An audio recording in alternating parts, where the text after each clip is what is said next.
Assalamualaikum warahmatullahi wabarakatuh dan salam sejahtera.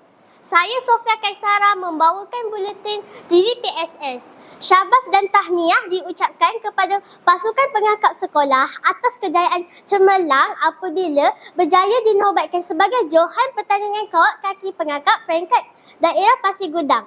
Lebih membanggakan, pasukan ini turut merangkul anugerah Ketua Pelantun Terbaik sekaligus membuktikan kecemerlangan dari segi disiplin, kepimpinan dan semangat berpasukan.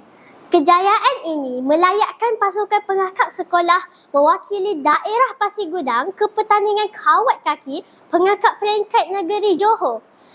Jom kita saksikan sedutan sepanjang pertandingan yang telah dirakamkan oleh kru TVPSS.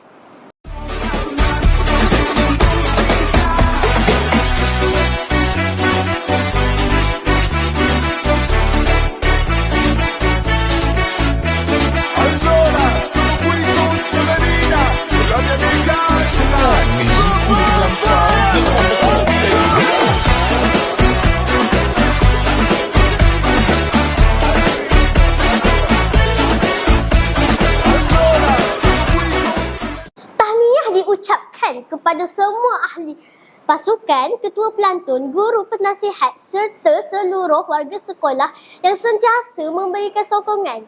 Bak kata pepatah, bulat air kerana pembentung, bulat manusia kerana muafakat.